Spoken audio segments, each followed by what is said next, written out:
श्री शिवाय नमस्तुभ्यम दोस्तों।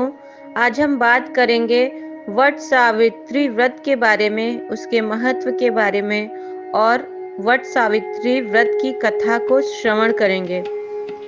तो हर सुहागन महिला अपने सुहाग की रक्षा के लिए ईश्वर से कामना करती है। पति की लंबी आयु की दुआ करने के साथ साथ वह उसकी तरक्की के लिए कई उपवास भी रखती है। ऐसे में वट सावित्री व्रत का महत्व अधिक बढ़ जाता है। ये उपवास हर सुहागिन महिला के लिए खास होता है। वट सावित्री व्रत के दिन सुहागिनें पूरे विधि विधान से पूजा करती हैं। इस दौरान कुछ महिलाएं निर्जला उपवास भी रखती हैं। इस दिन वट वृक्ष की पूजा का खास महत्व है। माना जाता है कि इस वृक्ष की पूजा के बिना व्रत पूर्ण नहीं होता है। धार्मिक मान्यताओं के अनुसार इसमें ब्रह्मा, विष्णु और महेश तीनों देवों का वास होता है। इसलिए व्रत रखने वाली महिलाओं को तीनों देवताओं का आशीर्वाद प्राप्त होता है। यह उपवास ज्येष्ठ माह के कृष्ण पक्ष की अमावस्या तिथि को रखा जाता है और इस साल यह व्रत 6 जून गुरुवार के दिन रखा जा रहा है। इसे वट पूर्णिमा के नाम से भी जाना जाता है।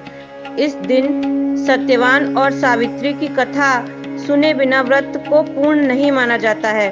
तो चलिए इसी कड़ी में हम इस व्रत कथा को श्रवण करते हैं। लेकिन उससे पहले आप सभी से एक विनम्र निवेदन है, यदि आप लोगों को वीडियो पसंद आती है तो वीडियो को अधिक से अधिक लाइक कीजिएगा, शेयर कीजिएगा और मेरे चैनल को सब्सक्राइब कर लीजिए।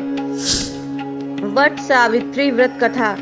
पौराणिक मान्यता है कि वट सावित्री व्रत करने से पति की आयु लंबी होती है और परिवार में भी सुख समृद्धि बनी रहती है।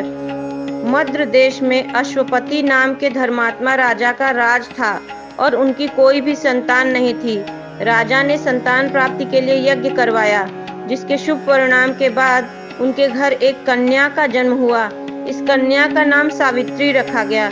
समय के साथ साथ जब सावित्री बड़ी और विवाह योग्य हुई तो उन्होंने द्युमत सेन के पुत्र सत्यवान को अपने पति रूप में वरण किया। बता दें, सत्यवान के पिता भी राजा ही थे, लेकिन उनका राजपाट छिन गया था, जिसके चलते वह दरिद्रता में जीवन व्यतीत कर रहे थे।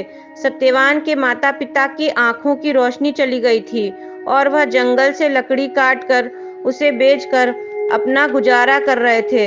वहीं जब सावित्री और सत्यवान के विवाह की बात चली तब नारद मुनि ने सावित्री के पिता राजा अश्वपति को बताया कि सत्यवान अल्प आयु हैं और विवाह के 1 वर्ष पश्चात ही उनकी मृत्यु हो जाएगी।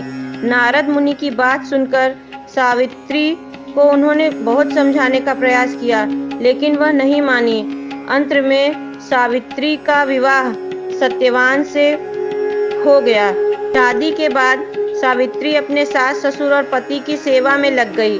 फिर एक दिन वो दिन भी आ गया जिसका जिक्र नारद मुनि ने किया था, सत्यवान की मृत्यु।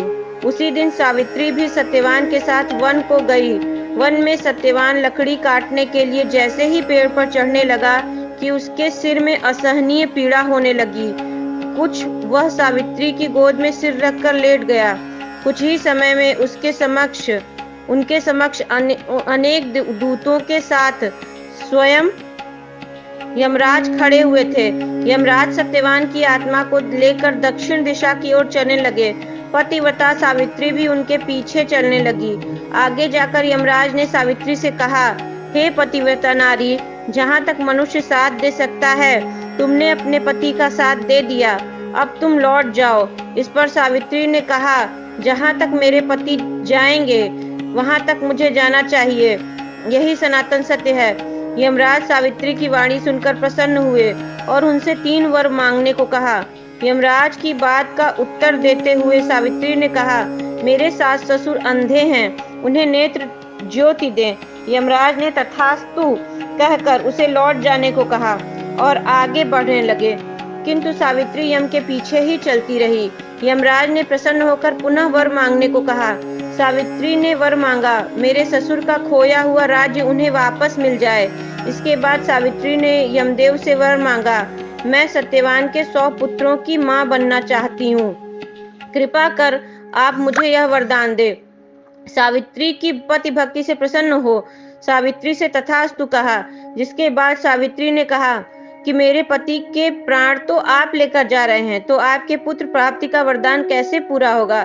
तब यमदेव ने अंतिम वरदान को देते हुए सत्यवान की जीवात्मा को पाश से मुक्त कर दिया। सावित्री पुनः उसी वट वृक्ष के नीचे लौटी तो उन्होंने पाया कि वट वृक्ष के नीचे पड़े सत्यवान के मृत शरीर में जीव का संचार हो रहा है। कुछ देर में सत्यवान उठकर बैठ गया। उधर सत्यवान के माता पिता की आंखें भी ठीक हो गईं और उनका खोया हुआ राज्य भी वापस मिल गया। इस तरह से यह व्रत कथा संपूर्ण हुई। माता पार्वती आप सभी का सुहाग अमर करें, ऐसी शिव जी से प्रार्थना करती। आशा करती हूँ आपको ये वीडियो पसंद आई होगी। वीडियो पसंद आई है तो अधिक से अधिक लाइक कीजिएगा, शेयर कीजिएगा और कृपया मेरे चैनल को सब्सक्राइब कर लीजिए। श्री शिवाय नमस्तुभ्यम।